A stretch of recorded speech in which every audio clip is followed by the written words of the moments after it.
Thank you. Well, welcome everyone to the July Police Advisory Commission meeting. This is our 17th remote meeting. I think we've learned from COVID that civic engagement is perhaps a little easier by Zoom. I'm Rhonda Goldfein. I'm going to call the meeting to order. I'll do a little roll call. And Danny, as always, you'll help me in terms of commissioners I may not see, or if anyone who's called out. So Sean Along.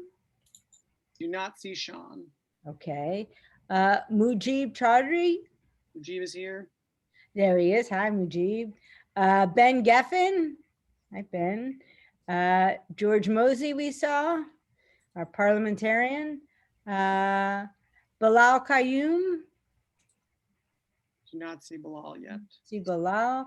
Michael Ramming. We don't see Michael. Michael Wehrman we see. Good evening, Michael. And Sarah Young. Hello, Sarah. Thank you all for joining us this evening. Anthony, would you like to introduce yourself and the staff? I am Anthony Arachi with the PAC, and we have Janine Zajac. Give a wave if you can. We have the Master of Ceremonies, Danny Guy, who's got the perfect name to be the Master of Ceremonies. We have Angelica Hendricks. Give a wave. We all have, we have to take a good look at her now because she is moving on to greener pastures. She's got some great things on the horizon, and we wish her the best of luck. And I am very sad that this is happening because we love her very much, and it is difficult to measure the quality and quantity of her contribution in every way, as a person and as a professional. I think we are lesser without her, but better for having had her. So I'll take what we can get, and we hope that this is not goodbye, that it is see you later. And I'm sure our paths will cross professionally, and we'll be able to work together in the future. So from all of us, and just to say it out loud and in public, we love you very much. We're going to miss you very much. And we are very sorry to see you go. And we hope to continue on this work and have it be worthy of your commitment to this effort. So I'm going to miss you very much. Not here is Anastasia McCarthy, but with us in spirit. I think also not here is Talia, or at least I don't see her. Danny, do you see her? No. Okay, so who is also, I'm sure, with us in spirit. If I'm sure she'll probably sign on in the next few minutes. But that is us, and we are the PAC, and hopefully soon to be CPOC, and we will continue on from here. And I want to introduce our counsel, BV Kivitz. Hi, everybody. Matt, do you want to introduce yourself? Hi, everybody. Matt White from the Police Commissioner's Office. Thanks for joining us. So I think the first order of business is, do we have a motion to approve last meeting's minutes? All right. So you capture that. Ben Geffen move, Michael Wehrman second. All in favor? Aye. All right, the motion passed. George, I don't need to go through the abstentions and the oppositions if everyone is voting in favor, right? Okay. Got to check in with the parliamentarian at all times. So thank you. So I don't have much a report other than we are still here and anxiously waiting for the transition to CPOC. We have passed, or the PAC has passed the important hurdles of being approved by City Council, having a appropriate-ish budget allocation. Is that what we're calling it, Anthony? An appropriate-ish budget Yeah, I think that works for now, yeah. Okay. And so we stay tuned for more development on the transition into CPOC. For now, Anthony, you have PAC updates? Yeah, just one quick update, which is our complaint update. This year we've received 50 complaints, and within the last month we've received 11 complaints, all of which that have been forwarded to internal affairs. As far as the CPOC update, we are still kind of in a holding pattern. Everything has fallen into place so far. We just need a few more steps to get into the end zone. So that's the transition should be happening within the next few weeks. Fingers crossed. So we're all very hopeful that we can get this rolling and expand the services that are being delivered to the citizens of Philadelphia. It's an exciting time, but it's also it makes all of us very antsy to be waiting at the end, but it will all be worth it. And frankly, I can't wait. So I really looking forward to the future here, and I think that this is going to be fantastic for the city. So those are my thoughts on that. Hopefully I will have more for you soon. We're going to not have an August meeting. Partially in anticipation of the transition, and also just because we have traditionally not had an August meeting. We take a minor, brief summer break, traditionally anyway. And if the transition occurs, we're all going to be very busy transitioning, and we want to make sure that we have something great to report to everyone. So we're going to skip August and get back with everyone probably in September. And as before our break, we have this meeting, which will probably be a little bit shorter than most, but we have an excellent presentation on the life of an investigation with Lieutenant Davenport from the Homicide Unit. We're all looking forward to hearing about this, because it's a topic that I think a lot of people are curious about, and frankly don't have enough information on. Knowing what happens during these processes can be very informative for the public, and really explain things that most people don't understand or get to see on a daily basis. They only know when things happen, or when when an investigation is concluded. So thank you to Lieutenant Davenport for being with us tonight, and I'm really looking forward to hearing what you got to say. Oh, thank you so much for having me, and certainly appreciate the opportunity to share. To Danny Guy, thank you for all of the help and support along the way. And I am also excited just to share the insights in a very brief summary of how a homicide investigation works from start to finish. So we can get started right away. Can everyone see the slideshow? I just shared my screen. Yeah. Awesome. Okay. Okay, awesome. So obviously the first incident, when we talk about a homicide investigation, it starts when the incident occurs. There are a couple exceptions, which I'll just briefly go over, but generally it's a homicide occurs within the city, and that kind of gets the ball going. Now, sometimes we do have the initiation of homicide investigations that can come from the medical examiner's office in Philadelphia. Sometimes we've had some investigations that were initiated by the Montgomery County's coroner's office based on a prior incident that could have happened literally decades ago. And a person just recently expired, and as a result, they contacted the homicide unit based on the date of the original incident, and that would get the incident going. But for the sake of this presentation this evening, is going to be basically an incident that is real time occurring within the city limits of Philadelphia. Now, generally, these incidents will be initiated by a 911 call.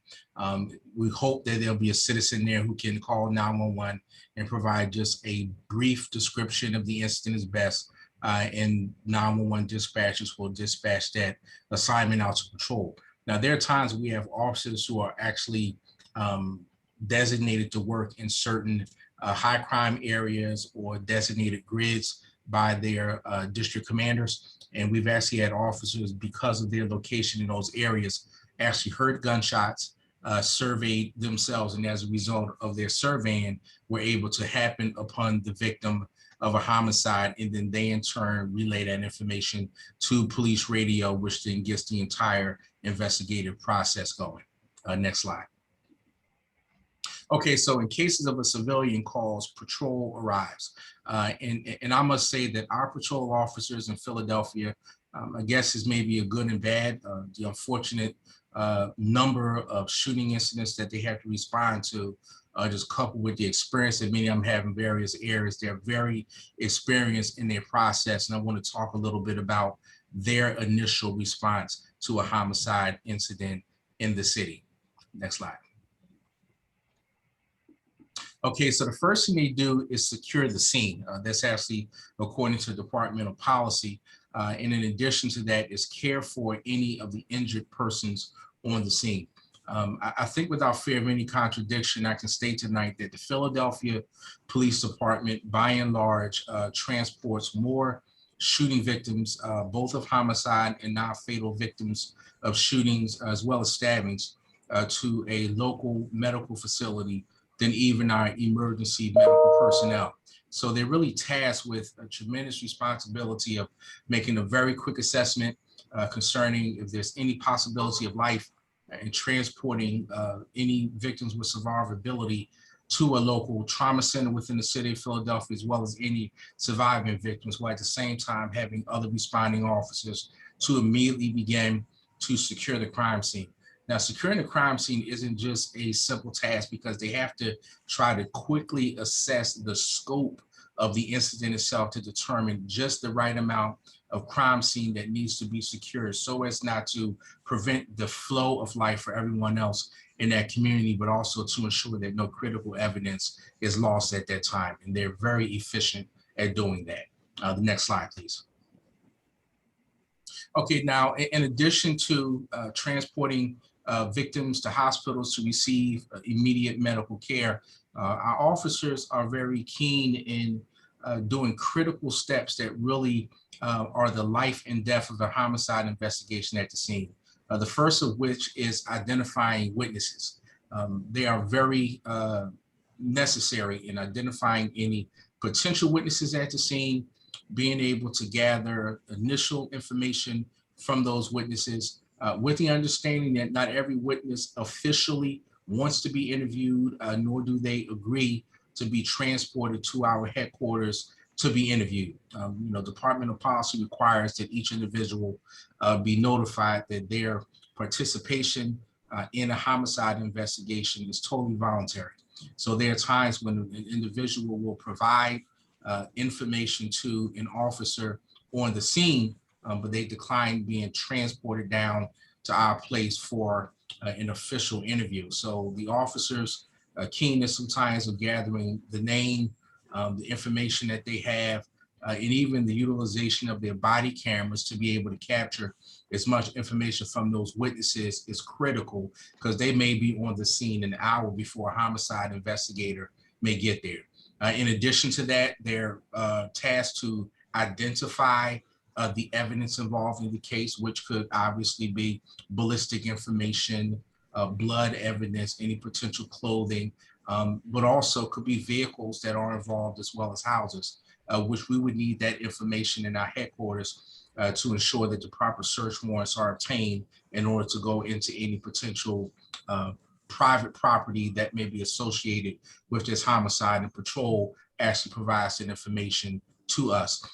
And also, which is probably the most critical aspect that they do, is identifying locations where video surveillance could be located. Now, and I say that could be because there are a number of locations where persons have wisely placed what we would like to call dummy cameras up that look like they may capture a particular incident, but does not.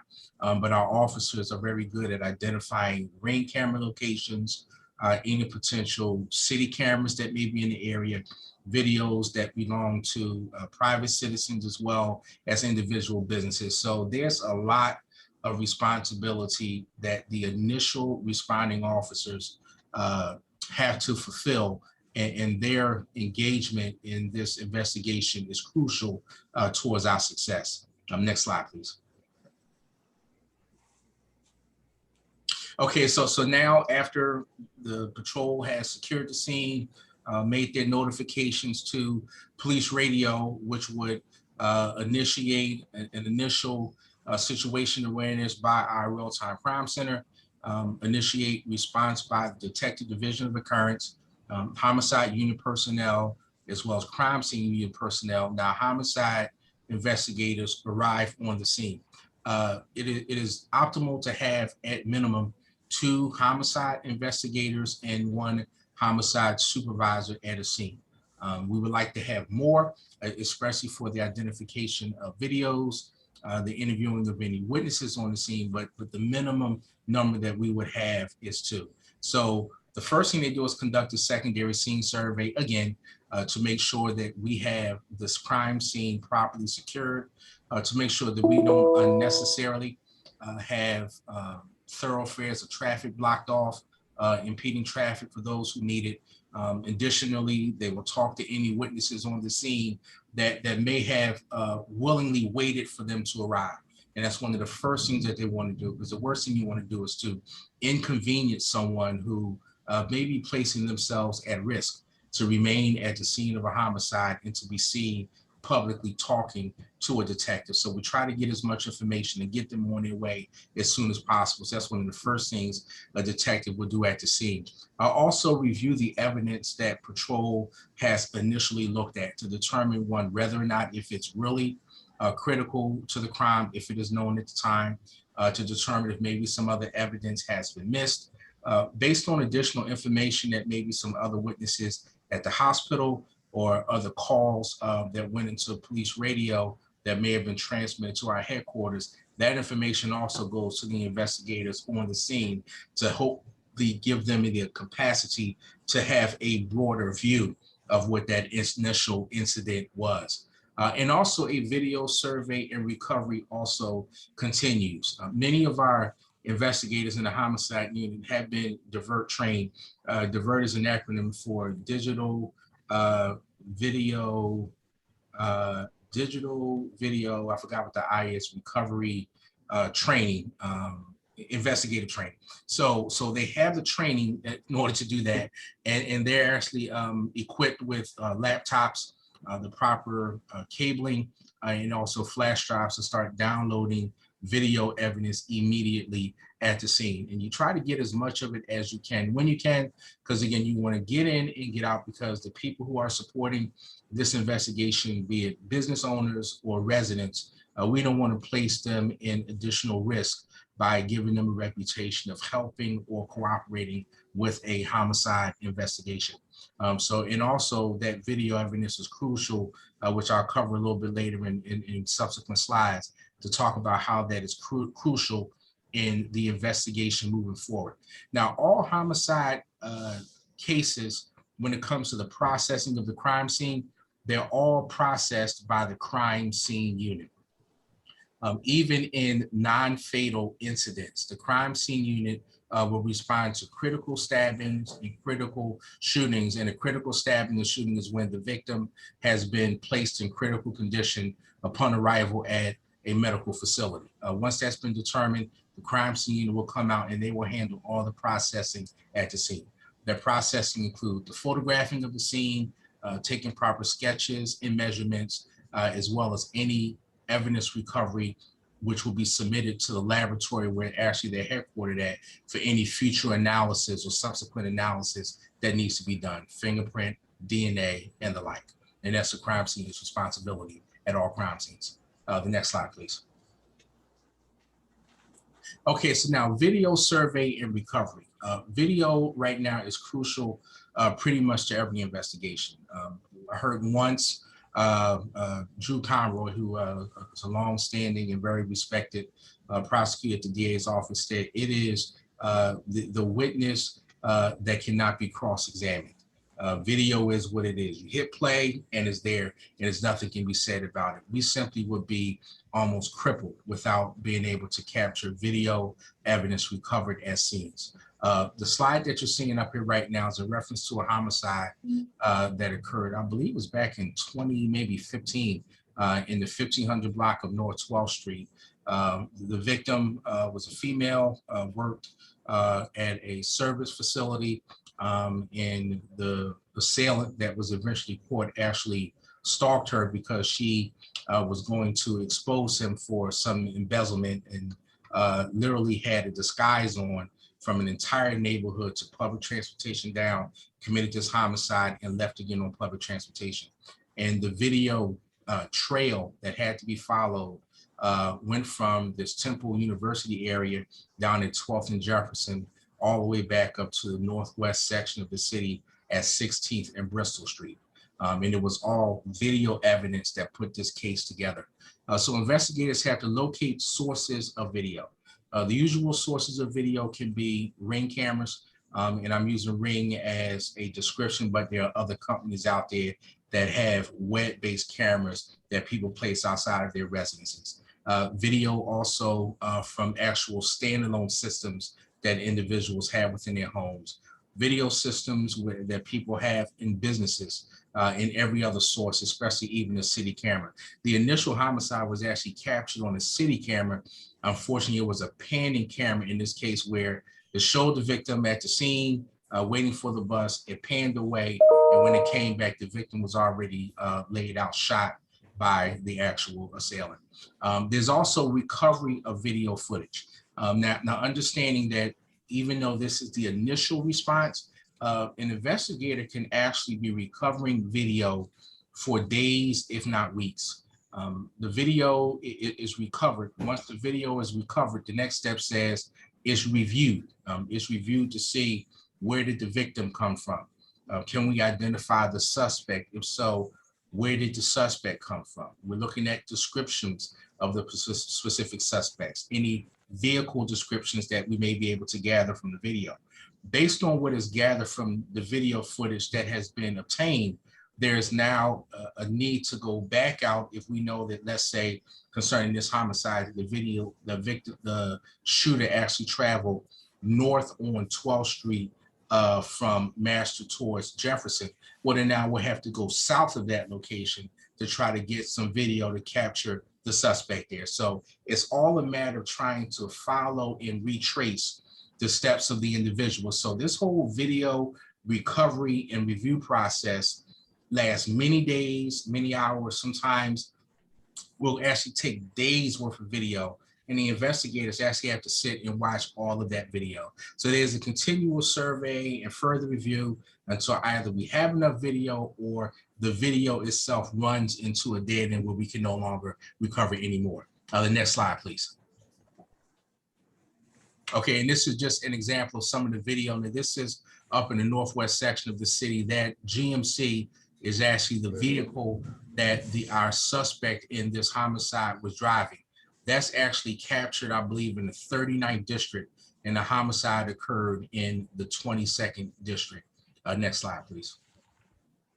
And again, this is another image of a video that was recovered of this vehicle also in a different area, but this is how we were able to track this vehicle back to a different location, and then the suspect back to the same vehicle through the investigation, the video that was recovered from SEPTA. Oh, let me just say that too, in addition to video that's recovered from physical locations, SEPTA buses and trains are also equipped with video cameras, and they are just without question helpful in every investigation, because the buses on our main thoroughfares travel through, and they have really good images captured from the outside of the bus that have often helped us in our investigation as well. So when a homicide occurs on a SEPTA bus route, SEPTA is always one of the resources that we'll look to for help with video evidence recovery.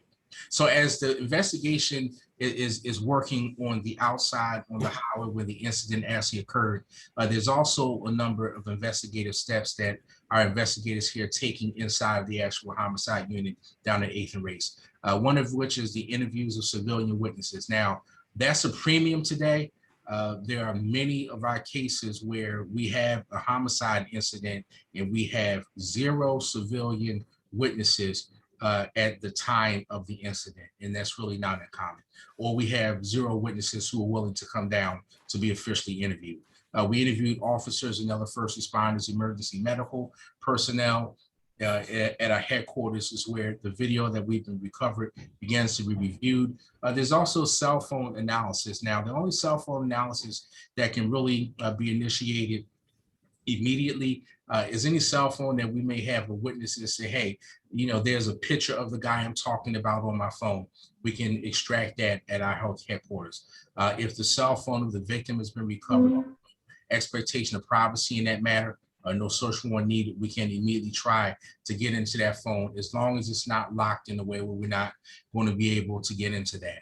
There's also a number of search warrants that have to be prepared throughout the investigative process. We get search warrants for call detail records that's relating to cell phone information, for video that we may need a warrant to obtain, for the confidential caller information, for persons who called into 911. We actually need to obtain a search warrant to get their identifiers in order to call them back to get an interview from the callers of the initial incident, as well as other search warrants, like I mentioned before, let's say the scene if the homicide occurred inside of a property, and also an analysis of any cell phone details that we recovered.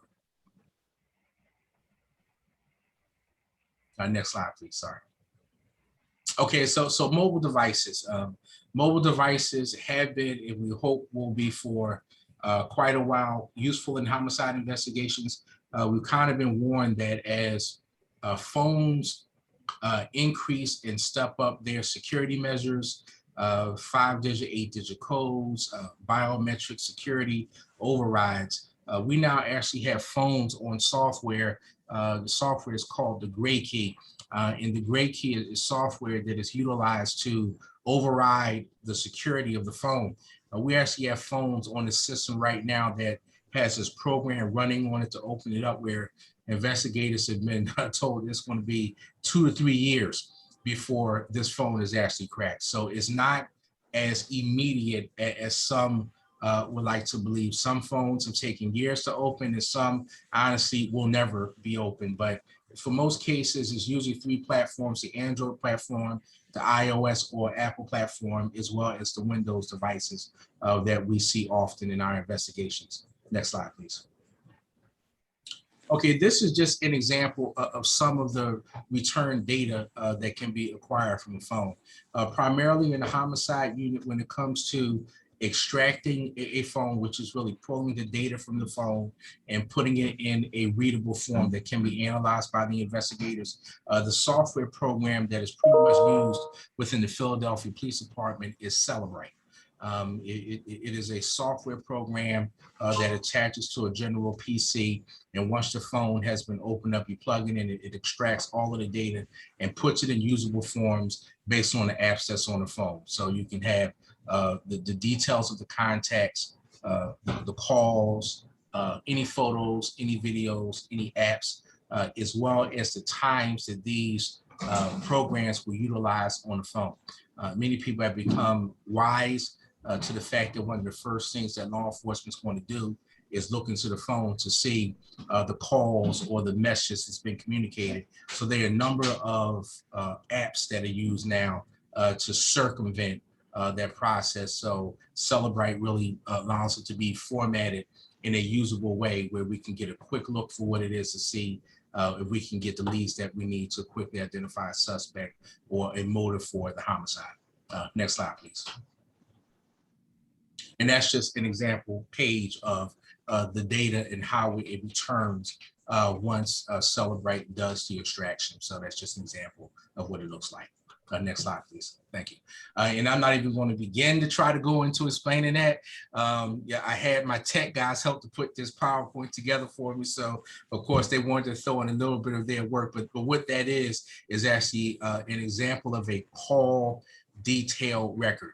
It'll give you the number that the device used to make the call, and that's one thing that we know. Everything is about the device ID. So we base this on the telephone number of the phone. That's not how we base it. It's based on the identifier of the device. So it'll have what was the phone number that the device used to make the call. That's on there. What call was made, the duration, the cell site and everything else is all a part of a huge record that gets returned when a search warrant is submitted for the call detail records. And it is a record that's extremely detailed. And that's just an example, page 1. Next slide, please.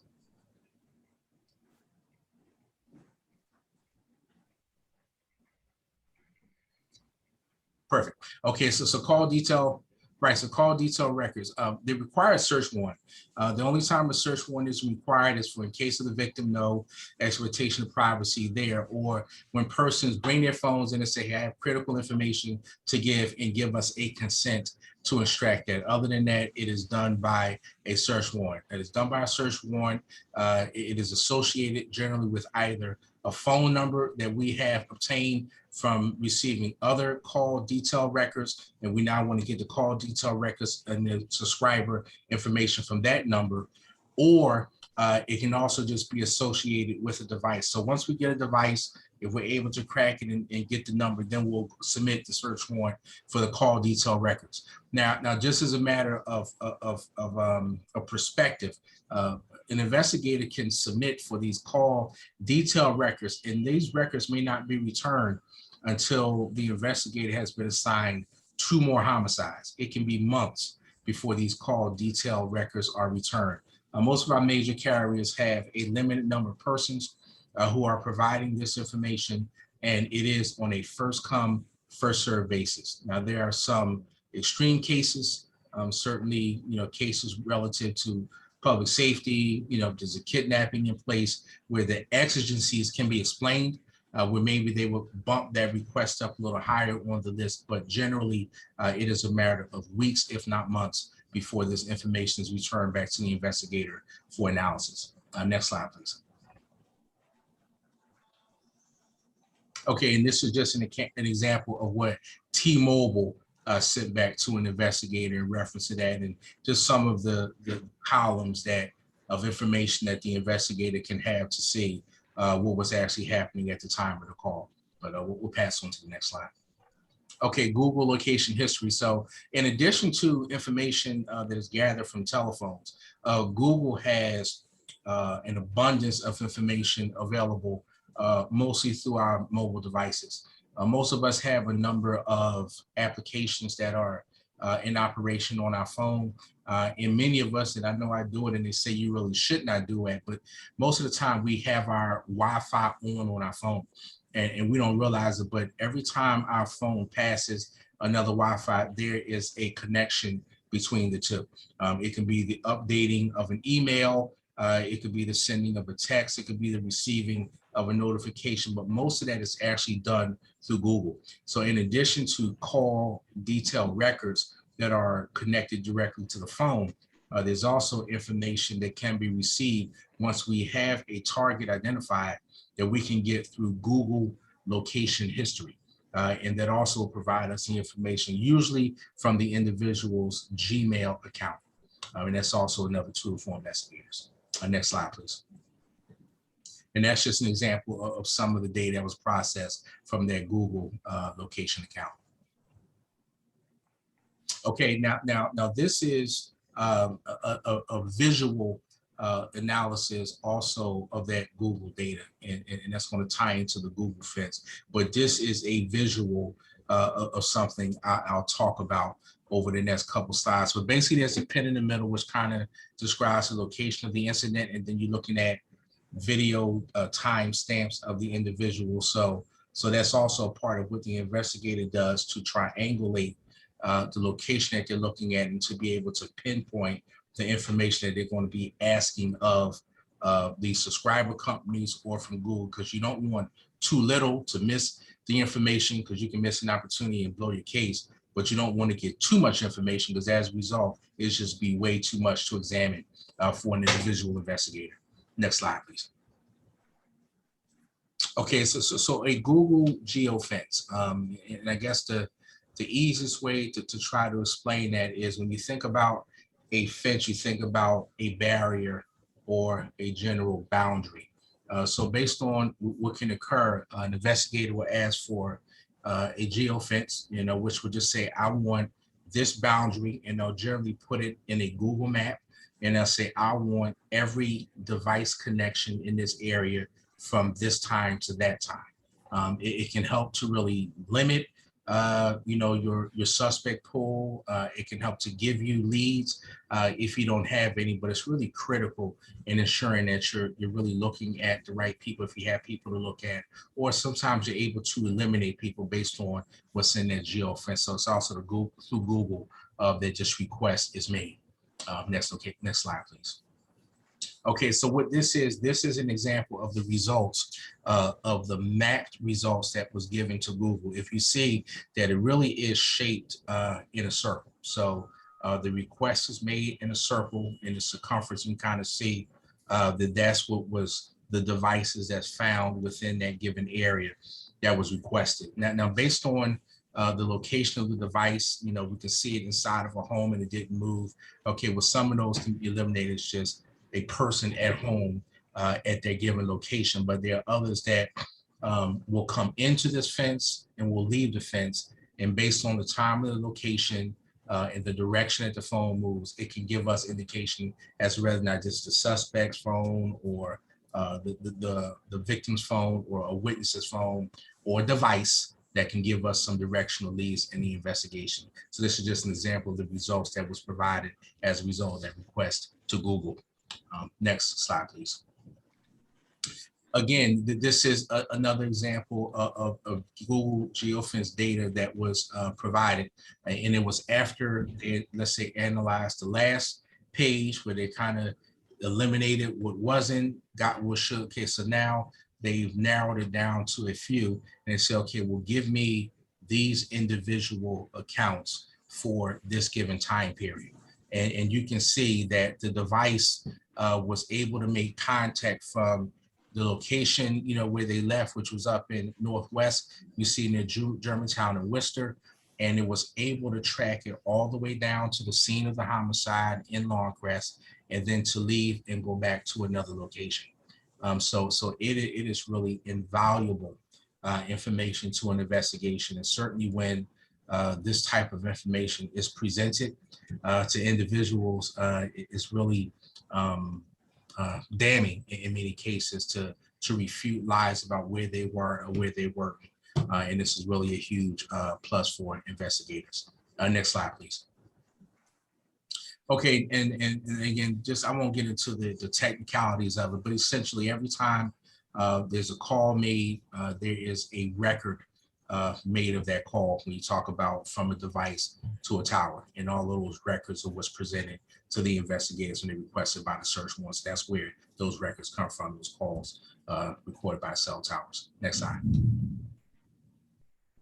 Okay, so we talk about locating, and it's just a matter of triangulating. So the reason why it's a triangulation is because we're looking at 3 different towers. So we say one tower says, let's say the tower on the left, okay, this device was X amount away from the tower at the time, that you requested.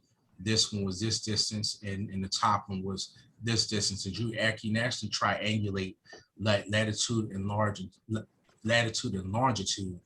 to an exact location. So that's how they're able to identify where a given device is, and it is by the use of multiple cell towers simultaneously that's giving us that location. Very effective tool. Next slide. Okay, the GPS ping. Okay, so the GPS ping really is based on satellite location for the individual device. And essentially, without reading that, what happens is in cases where, let's say, a phone is active and it was taken from a victim, could be an abduction, could be a murder, and we know the phone is still active, we'll say, okay, we want the subscriber to ping the phone. Essentially what it is, the subscriber, which would be T-Mobile, AT&T, and Verizon, what they do is send out a signal to that phone, which forces the phone to send a signal back to them, giving its exact GPS location. And that location is then emailed to the investigator who submitted for this information by way of a search warrant. Now, you have to have exigencies in order to get this type of request approved, and it is because it's extremely intrusive. So it is not just a blanket approval. It has to go through special authorization through the district attorney's office, who is the highest authority in our city concerning that. But that's what the GPS ping is used for. Next slide. Okay, in the back of headquarters again, hopefully we get some leads based on the video, any phone analysis, and witnesses statements, and a very critical tool that is used often in our investigation are patrol alerts. It is a flyer that's made up by the assigned investigator. It could be made up of still shots of recovered video of suspects or videos. It could be of locations or just of information that we need to get out to patrol immediately to get the boots on the ground searching or looking for the information that's presented out there. It could be wanted people.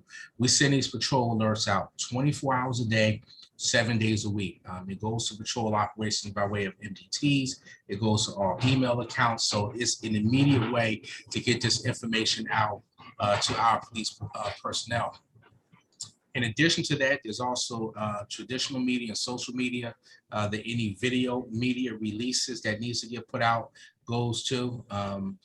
Search warrant information, location, and evidence may also be a part of the process as done in headquarters.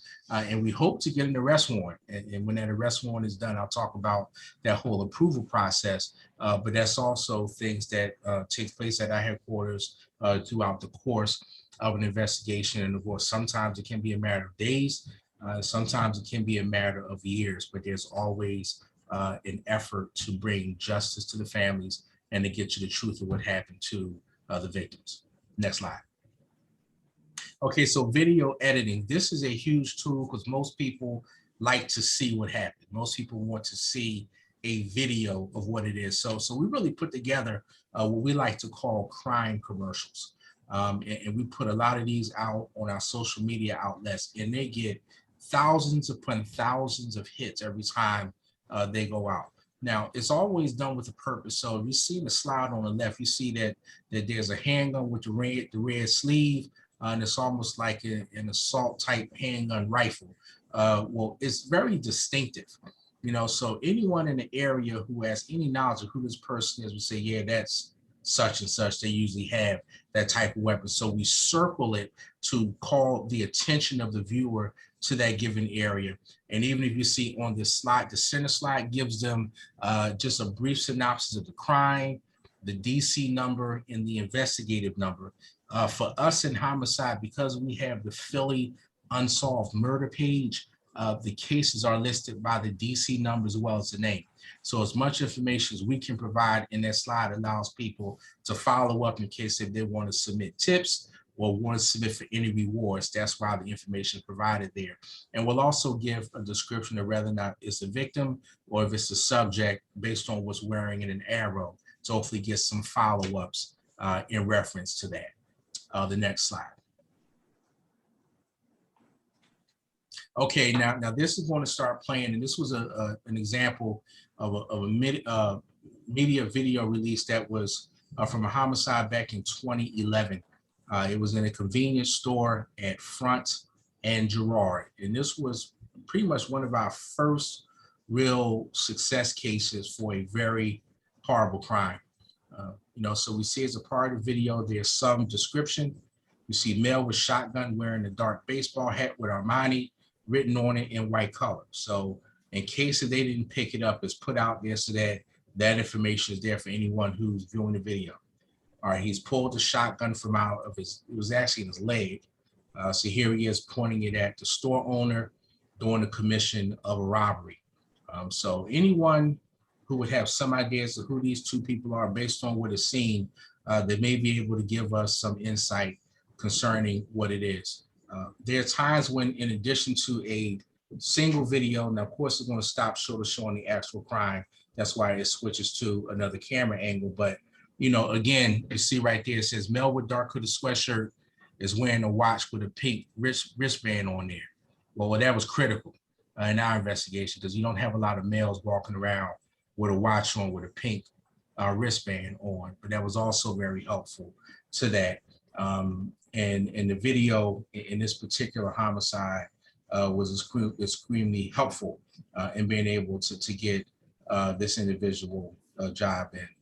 So obviously his black eye's not going to show, but unfortunately there was a slight scuffle, which I don't even say really a scuffle. The man had a right to defend himself, but unfortunately he was fatally shot by that shotgun in his face in the store.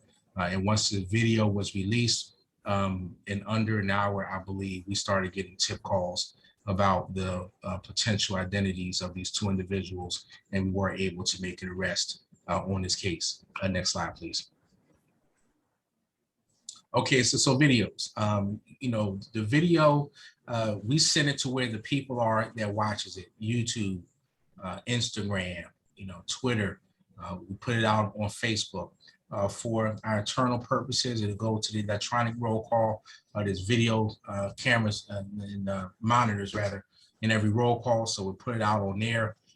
Even traditional media sometimes to 3, 6, 10, 29, wherever we can get the help that we need for these videos to investigate it is helpful. And then even after the investigation, these videos are invaluable in a court setting. Next slide. Okay, so when we talk about case prep, you talk about, okay, you've got an opportunity to do a good investigation, you gather the information you need to move forward. You begin to prepare all of your documents, get everything together for review for charging purposes. That's all of your interviews, your crime scene information, your results from your laboratory analysis, you know, compilations from your video, you know, the compilation of the critical information from any call detail records that you may have, the critical information from your Google responses, from your geofencing or the Google location. You pull all of this information in and you begin to organize and get it together for presentation. And that's just kind of just what I summed up in that. So we can go to the next slide. Okay, so when we talk about the presentation, okay, and that's an example. So we covered a shoe, and there shows how is this critical in the investigation. Well, that's the same shoe, just similar to the one that's shown by the suspect in the video.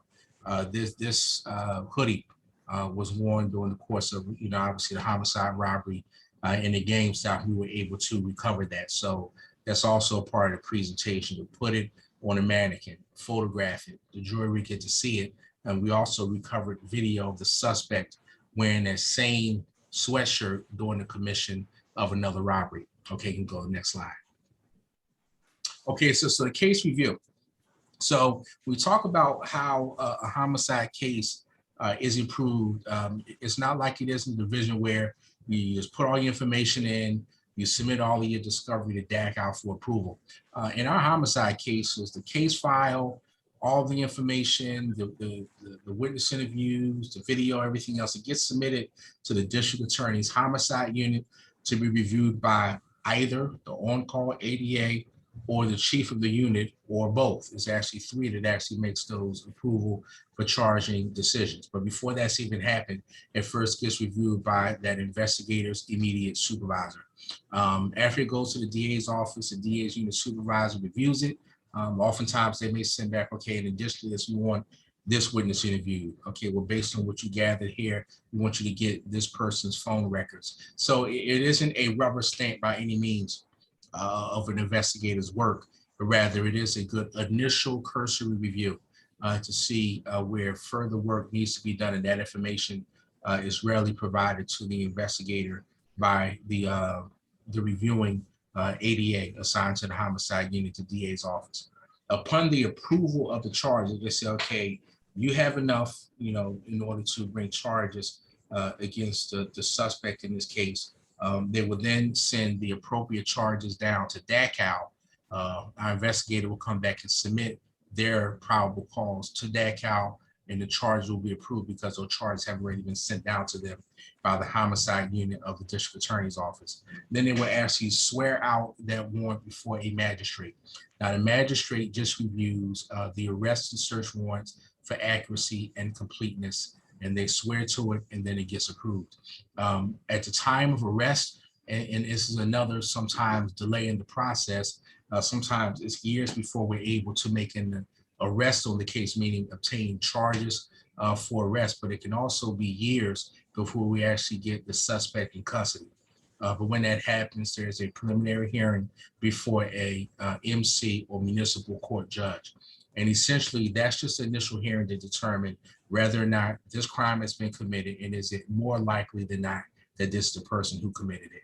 What's not on the scene is also the next phase if the charges are held, which is before a CP judge, which is where there is a motion hearing. And that's where, you know, all of the arguments are made about any evidence to go in or to go in or not to go in, any statements to be withheld or can go forward. All of those arguments are made, and then eventually it's a trial before a CP judge. And that's kind of the whole case review process from beginning to end. Next slide, please. Now we're a lot better in court than what we used to be.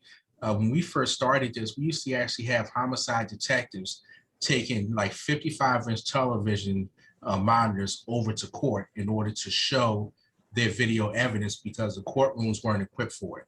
Now, thankfully, fast forward now, all of the courtrooms are prepared to show this evidence. But before, all of that used to have to be done in presentation for court.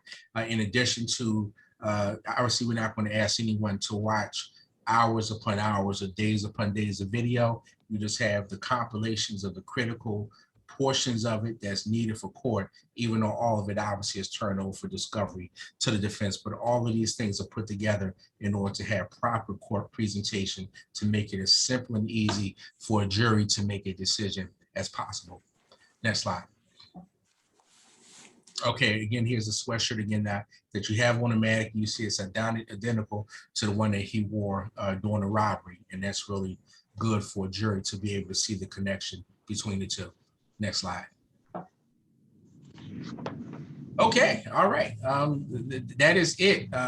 Thank you for your patience. I hope, you know, wasn't too much information, but I just really wanted to just try just to give the full insight of how it works from beginning to end, some of the roadblocks that we meet along the way, certainly the advancements in technology that really, without it, we would be dead in the water as far as being able to get, you know, these cases in, and just some insights of some of the work that some of, you know, these men and women in Door really doing every day to look out for the welfare of our citizens. I thank you for this time and opportunity to be able to share this. Thank so you, much. Lieutenant. We have a few questions already in the chat. Actually, I might unmute some people just to ask their questions. First, Michael Clemens, I'm going to unmute you if you want to ask your question.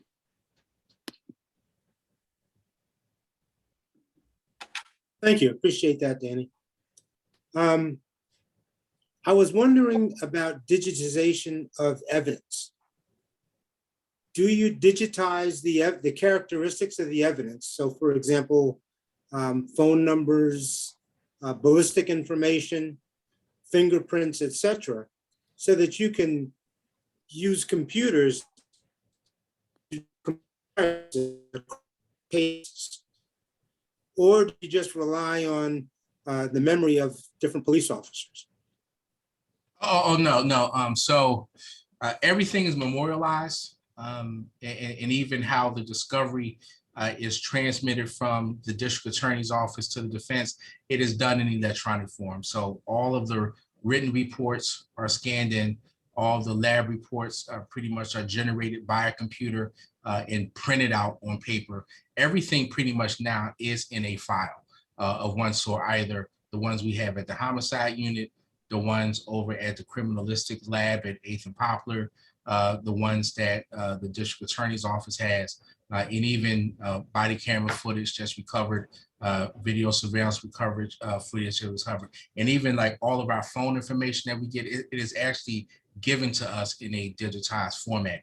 We actually have to put it in a format that's readable for the investigators, but most of that information actually comes to us in a digital form. So do you have computer programs that can actually do large-scale comparisons of that data? Because you must have thousands of pieces of information across all these different cases. And it'd be nice to be able to identify that a single gun, for example, was used in multiple crimes.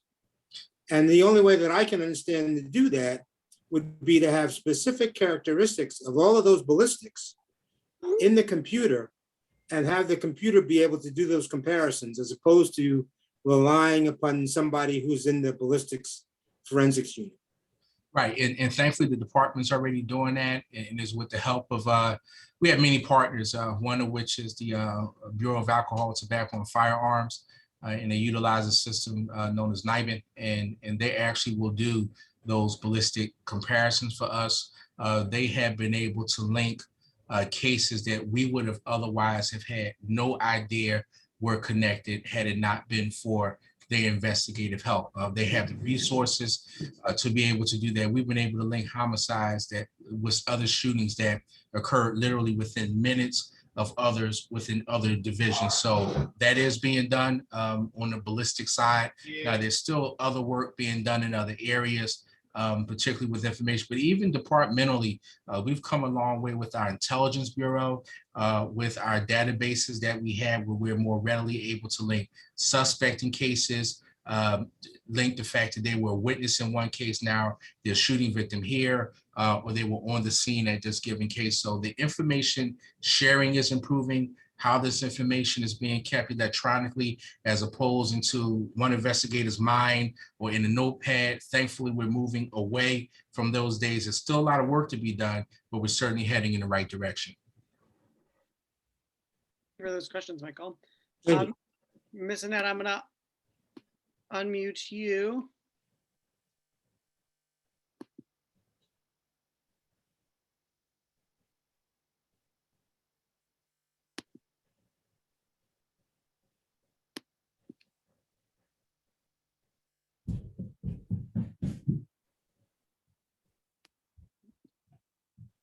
Miss Annette, if you want to unmute yourself and ask the questions that you had. Okay, I know I asked a lot of questions. I was writing them down as he was speaking. So I know it's a lot of questions. Yeah, You if want to read them? why don't you ask one or two that were more important to you, and we can always bounce back to you. Okay, I'm gonna have to turn to the chat to read them. So first of all, God bless you and good evening, and thank you so much for coming and sharing this information. Is so unfortunate that you all are so busy with this. So we appreciate your service, and we certainly pray God's speed and safety on your department. I know that you mentioned that often you have to transport shooting victims to medical facilities, and I wondered how thorough are the vehicles cleaned and sterilized because of the exposure to the fluids and things like that. Yes, that was an issue that came up, especially beginning last year with the pandemic starting for us, and they actually started getting some help with our fleet services. So we're actually getting able to put a vehicle out of service and send it down to have it sterilized, as opposed to just being hosed out by police personnel in the district with a water bleach solution.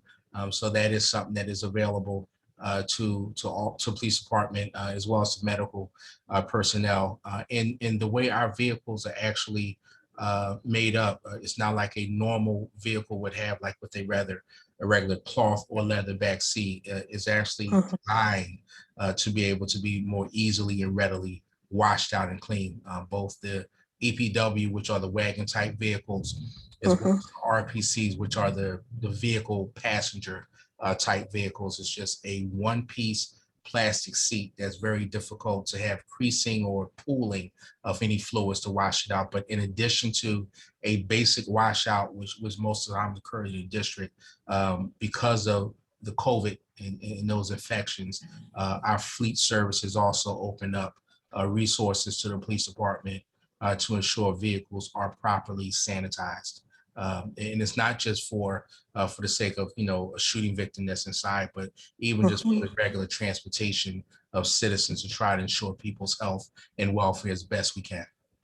Right. So I have a multiplicity of questions. Okay. So let me know when I need to stop and let somebody else chime in.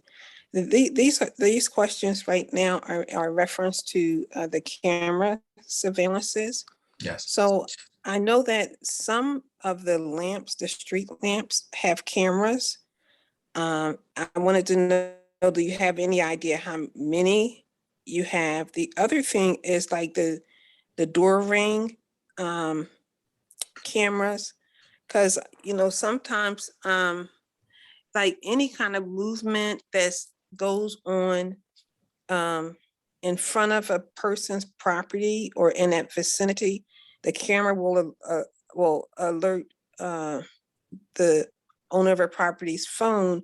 So one of the questions I have is, does the police department have access to records of residents that have those door cameras so that you would be able to access them in the event that in the process of your investigation, a prospective suspect on the way going to a scene or exiting a scene, cameras could be followed that way.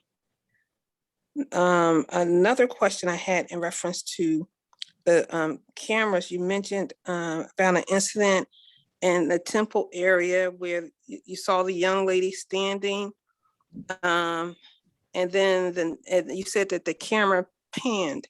And so I wondered, if cameras pan like that, if certain sounds occur, can the camera go specifically to where it hears the sound? Like say if it has a panning going from east to west, just hypothetically, I don't know what I'm talking about. But if a sound happens on the east while the camera is on the west side panning, would the camera just order, can something be done so that the camera would readjust itself to where it hears a certain sound? Okay, Ms. Hall, I understand your question with that. Well, one, I would never try to sell myself as an expert on video. The men and women who handle that in my unit, they have been working in this field for many years. I'm proud to say that a couple of the ones here basically for the police department really started the recovery and the storage based on their own personal interests. They invest their own money to it. And now it has become pretty much a system that is operating department-wide. As far as the number of cameras that we have, we're fortunate to be a part of a network with a shared responsibility. So when you talk about the availability of what I would call public cameras, not only by private entities, but by public entities, we have the Philadelphia, in the city of Philadelphia, you have SEPTA, you have Drexel University, University of Penn. We have a number of partners where the number of cameras are now in the thousands. That's what's on the network. Unfortunately, because we have so many homicides located in the same areas, we actually have a very good database of locations where video is located because we have so many homicides in the same areas. So when we know that there's a homicide, let's say in A in Indiana, they pretty much already know every location in that area that has available video. And we do have citizens who have voluntarily provided to investigators access codes to their cameras where they can go in and watch it remotely, download what they need to download, and then shut it down. So we have a number of partners, both private and entity-wise, that are really supportive of that. Now, as far as the panning and tilting of cameras, that is beyond my purview to be able to even try to explain that. But I do understand why you would ask that question. Okay, and I have a few more questions. I'll try to make it brief, bold, and believing. I know that some cars have mirrors, so like the person don't have to be in the car, but they can have the software like in their outside mirror, the mirror you would look to see if traffic is coming, that can record, it can record traffic going back and forth. And I know because my goddaughter had recorded to see if the school bus had stopped to pick up her daughter, if she had it recorded, because they were standing outside and the school bus never stopped. So she just downloaded and took it into the principal's office. I was wondering if you guys had records of vehicles that had that type of device that's actually on their vehicles. And the other thing I wanted to ask in reference to, you mentioned about GPS pings. Like the towers would tell you where, would ping if I guess a victim or a suspect to their phone to like try to give you a location. I know that on Apple, like if you lose your phone, there is something that something, and I don't know what I'm talking about, but I know I've actually somebody. used that. Yeah, I've actually used that for my iPad. It's called Find My. So Yeah, it can find my yeah. iPhone, find my iPad, find my MacBook, and as long as you have the Apple ID, it can help you. That was actually utilized in the homicide that we had back in December, where it was involving a domestic, and the offender, his girlfriend, had his Apple ID, and that was able to be utilized to provide his location, and we were able to arrest him without incident. So yes, we do have that capability. Concerning whether or not we have all vehicles with that, we do not. We do not have that information available to us. Thank you so much, Ms. Annette. Another question I have in the chat is someone was curious, with the rise in homicides and shootings occurring in the city, do you have any perspective on why these are happening? Does it have to do with drug deals gone bad or unresolved personal conflicts? Are there any opinions you have on why these are happening? Wow. There was once a time when the number of undetermined homicides that we had in the city generally hovered in the teens. On any given day now, we could end up with maybe 60 to 70 homicides on any given day, to which we have no idea as to why they occurred. The one thing we have noticed is there seems to be a willingness after a homicide occurs, especially those involving social media beefs, is for the parties to immediately post videos bragging about what they've done, sometimes in cloak methods. We had one guy, after he committed homicide, bragged that he got 4 for 1, and it was true because he shot 4 people. He killed 2 of them. That's the same young man who killed a total of 4 people that we know of, including the person outside of the CFCF prison. We do see that this is not just an issue in Philadelphia. It seems to be copying some of the violence that we've seen in Chicago, involving what is called drill rap or drill music, where these individuals are aspiring rap artists, and the homicides are just a part of a counterculture that they're dealing with. It's Philadelphia, Chicago, Atlanta, Milwaukee, Wisconsin, Baltimore. It's a number of cities that are seeing this type of violence occurring. We talk on a personal level. We get a report every morning of every homicide, which details the history of both the victim and the offenders once they are identified and arrested. And we do see a number, unfortunately, recently, of persons who have had little to no contact with law enforcement. At one point, going back maybe 5 or 6 weeks ago, about 24% of our homicide victims had no criminal record.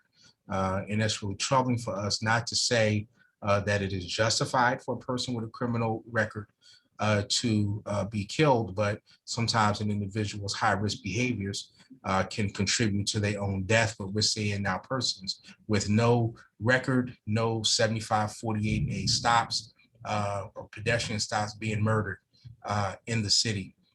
We've also seen a number of offenders that, honestly, had they been properly addressed by the criminal justice system, that were released for whatever reason. Some they say were released because of COVID. Others were released because they couldn't get to court, or were released on supervisory probation or the like. We've seen some of those persons where, had they not been released, they probably would not have been able to take the lives that they did. And on the other side of that, we have some victims that have had 4, 5, and 6 open cases and were released. And within months of being released, they were murdered. So I think we do need to take a closer look at that portion of the system. I mean, I don't want to see anyone in jail for not having $100 worth of bail money. But at the same time, if a person gets arrested 2 times within the same calendar year for carrying a gun, and then they end up taking a life of another citizen, at some point, we would be remiss to not look at some of our practices today and see, are they in any way contributing to the rise of violence that we've seen over these last few years? Thank you. Sean, I'm going to unmute you.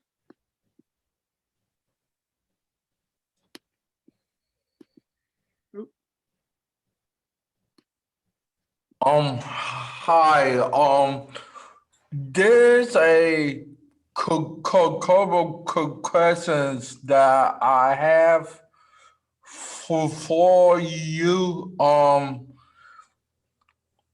So this social media beef, is it any way, and I'm not saying that cops should go inspire or every page, but if you know a particular group is having trouble, is there any way that y'all can like go ghost kind of and see why this beef is going on, and can y'all squash it even before it get out of control? Sean, that's a great question. We do have officers assigned to our criminal intelligence unit. That's a part of our DIVIT, which stands for the Delaware Valley Intelligence Center. There are people who all day just monitor social media posts. And given the beefs that go back and forth, it is so many you would not believe the amount of traffic that we find on these apps that's out there: Facebook, Instagram, Messenger, YouTube, and other things. Unfortunately, most of them seem to post after the fact or after the violent incident has occurred. Now, there are a number of also partners within the community, some of whom are ex-offenders who are now working with law enforcement to, and because they certainly are well aware of what's happening in their communities, they're really helpful in trying to bring resolution pieces. Like there's even been the launching of a new truce app. That's aimed at that very thing, to try to stop persons from being involved in senseless violence. I think from a governmental perspective, I think that we should always try to strive to do more. But I do think on a very personal level now, we need to start looking at our values at home and personally to start looking at how to address this. And the reason why I'm saying this, I watched a video from a homicide that occurred over the weekend. It says 1649 West Cumberland Street. A victim is inside of the Chinese takeout restaurant waiting for food. The shooter comes in, and while the victim is standing 3 feet away from another uninvolved individual, the shooter shoots the victim. When the victim falls, he stands over them and fires about 8 more shots into the victim. The shooter runs and leaves the store. The victim had a handgun in his waistband, which he pulled out, but immediately lost consciousness and the weapon fell to the floor. A male comes right in, reaches down, picks up the pistol, walks right out. Another male comes in right behind him, nails down next to the victim, goes to his pockets, takes his money and any other valuables that he has. He gets up and he walks away. Someone else comes in with a phone. I don't know if he was video recording or taking pictures of the victim, and he walked away. No one provided any aid or attempted to provide any aid to this victim until the police arrived. Now, this isn't the first time that we've seen this. I watched a brother watch his brother get shot. And while the police are arriving, he's digging through his brother's pockets for the drugs and did not make an attempt to get him to the hospital. We have to look at where we're standing as human beings.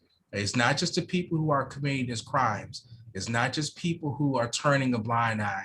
We have too many people who have lost their sense of humanity, and it's troubling.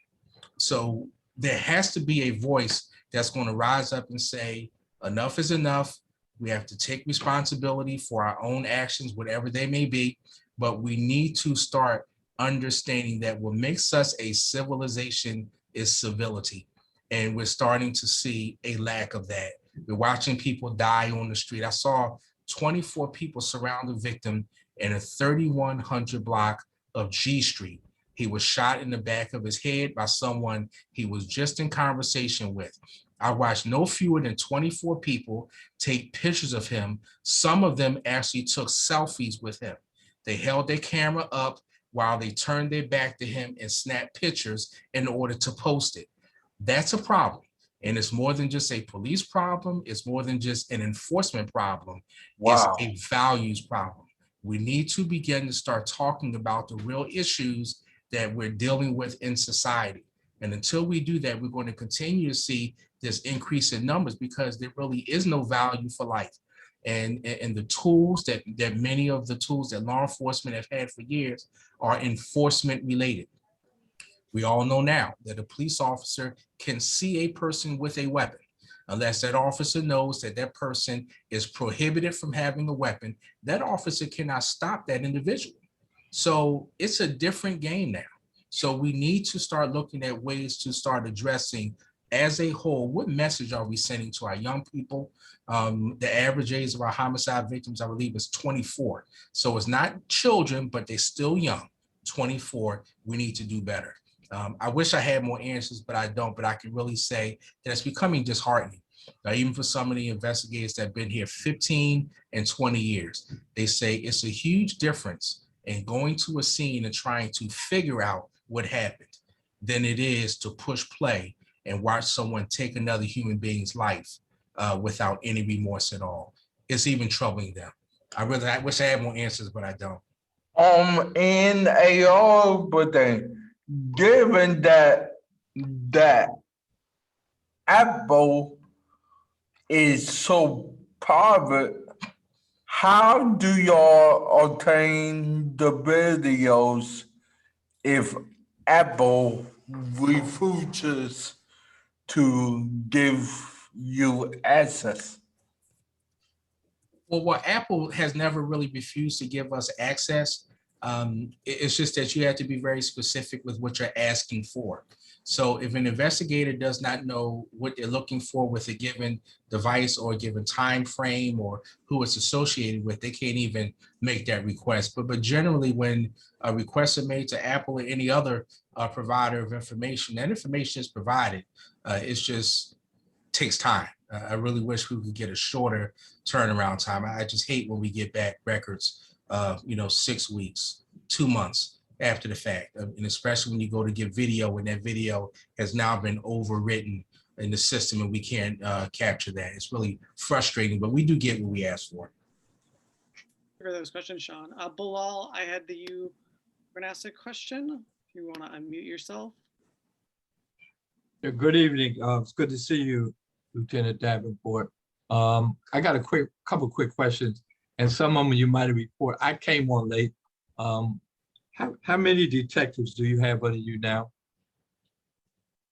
I believe our staffing, and this is, hold on one second. Of course, 76, right. I'm about to say 75, is actually 76, yes. Do all of them have their government cell phones and hand pad, the kind of hand computers? Okay, so with the exception of the last, now we are witnesses here. I got asked this, so I can't get in trouble for giving an answer. Mention my witness. But with the exception of the last 4 that was detailed in maybe 2 to 3 weeks ago, all of them have been issued, city issued cell phones. They all have the city email accounts. No, but no one has, I guess you're referring to like tablets? Yes. Or no, we've not been issued tablets. No, sir. Okay, which could help a lot if you were on the scene and you're can take that information immediately and send it to a main terminal. Something we got to work on to support the work. Thank you. Appreciate that. Second thing is, I know there's a lot of finger pointing between the police and the DA and other folks. Once a case has been developed through the police, DA bring charges, bail set. Is anybody keeping data on the number of cases where the magistrate and the bail bondsmen are lowering the bail? And I'm saying that is a lot of folks don't know, and I've been publicly stating this. Krasner has, in a lot of shooting cases, put $1 million bail out there. But when they get to the magistrators and the bail bonds, they cut them down.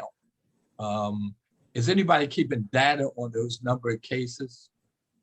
I don't know. I would believe that there is a record of some sort, but I'm not sure if either the district attorney's office or any representatives of the police department is doing that. I'm not sure if Matt White, who works with the commissioner's office, would have any further insight in that, but I don't have that direct answer to know if anyone is actually keeping data concerning that. Okay. Yeah, I just know, I know from my studies, and you're probably aware of it, cities that have a high conviction rate see a big drop in shootings and homicides. As Philadelphia's conviction rate is not as high as you well aware where we should be. I think we got to work on that beyond, once again, the finger pointing about what the police are doing or not doing, or what the crowds are doing. We're beyond that point. There's got to be some major discussions with the judicial system. Why are you letting guys? Because I know for a fact, I forget the case, Krasner asked for $1 million bail on this guy. Guy was a shooter, and I think he got out. It was lowered to like 200,000, which 10%, 20% bond. Grandmama put up a house for that, and the guy's out. The guy got out, and as he got out, I think a couple of days later, he did another shooting. So that's on not on police, once again, not on Krasner, it's on the judicial system, but particularly on this system about bonds and deals that bonds been cut because they get a percentage of that, as you well know, but also with judges. So I will find out where, how we could obtain that data and then beginning to make that public. My last comment is quickly. Well, Matt, what were you going to respond to that? No, just that I'm not aware of any tracking on bail modifications we're doing on our end. I will say that once a case moves forward, the defense has the right to motion for a modification of bail, and depending on the way that's argued in court, that can affect. And I understand that, Matt, but I think that's what we got to challenge to make that change. I mean, once again, we got to get beyond, as you well know, this finger pointing stuff. I'm sick of it because that's not changing anything and lowering shootings in the city of Philadelphia. So my last comment is a comment, Lieutenant Davenport, is first of all, I'm going to reach out to you, but that's separate. So you'll get a call from me. But my last comment is what you just said. I'm glad that you expressed what's driving the crime and also the subculture that's driving it. And I was kidding with someone yesterday about even with the number of, and I'm well aware of this, the number of folks on social media and the beefs. And it's really interesting. We shut down Trump on social media. We need to talk about how we can get a campaign to shut down all this negative social media stuff from young folks. And technologically, it can be done. If we shut down a president, there's no doubt in my mind we can't shut down a lot of this crazy stuff that's being on social media now. So I just wanted to make that comment.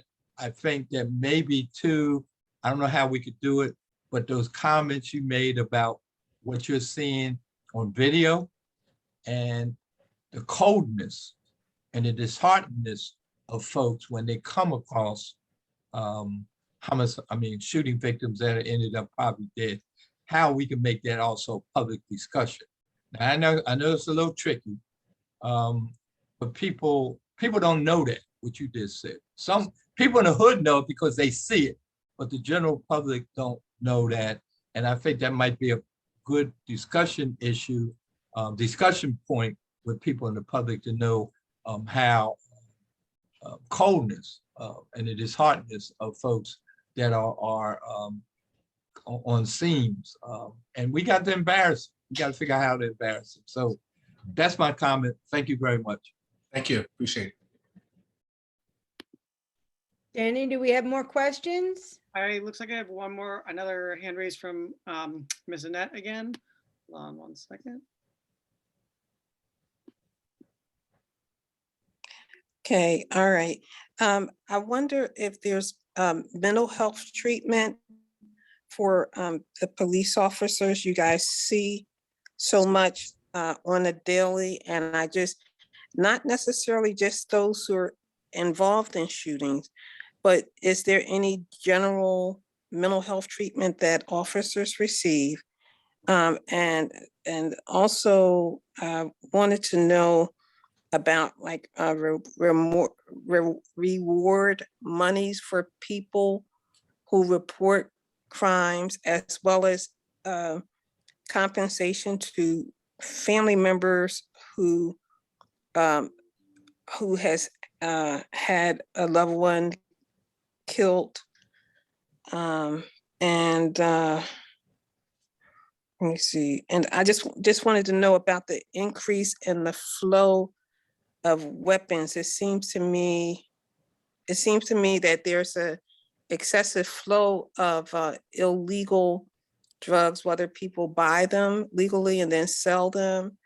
That's one of the key reasons why we have, other than, what has been indicated about things that are portrayed in the media where people kind of glorify bad things.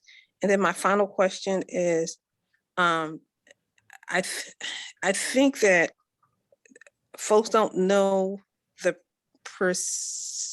many proceedings or procedures that precedes a trial. So if folks go in to what they think is a trial, but it might be 5 steps before the actual hearing takes place. And so they can become uninvolved or, not engaged because they don't realize the different steps that actually precedes going to trial. So those are my questions. And thank you so very much.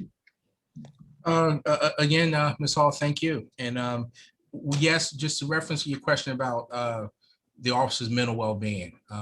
Police Commissioner Outlaw is very much committed. We talk about officer wellness.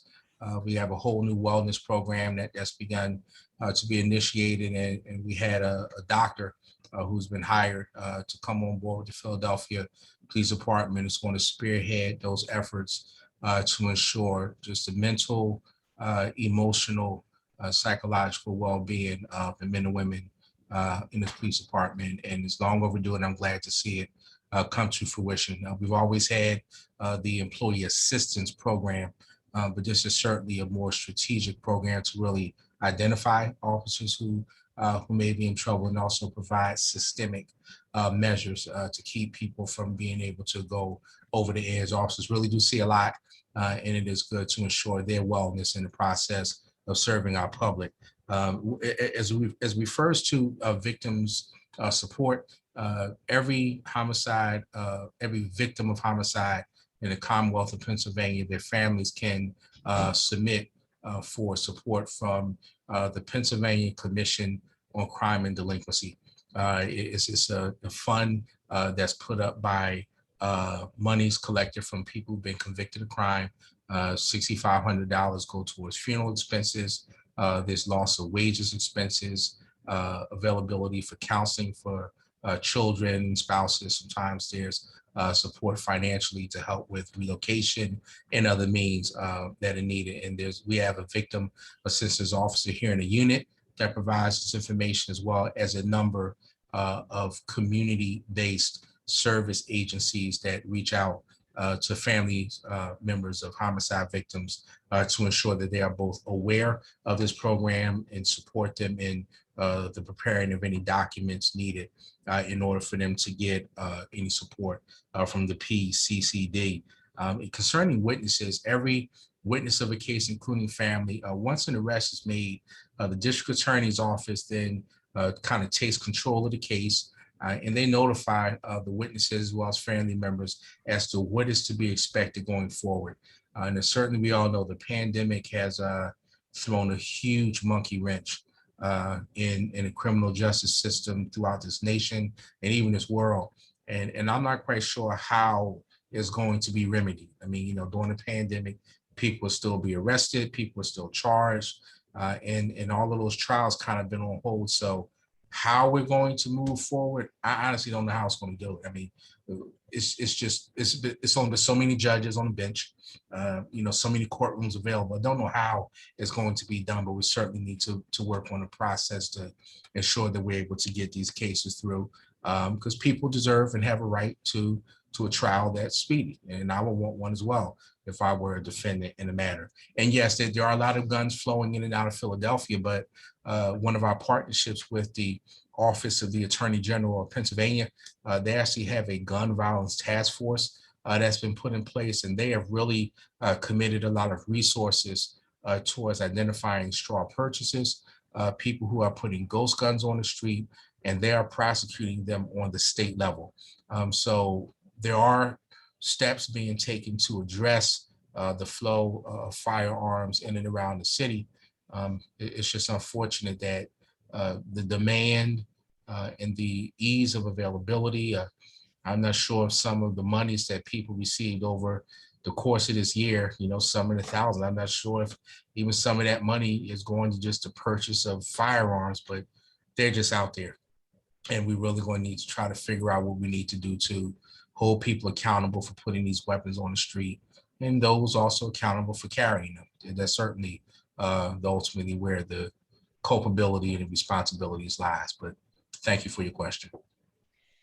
Lieutenant Davenport, I want to thank you for joining us this evening. Thank you for your information and your insight and your heart.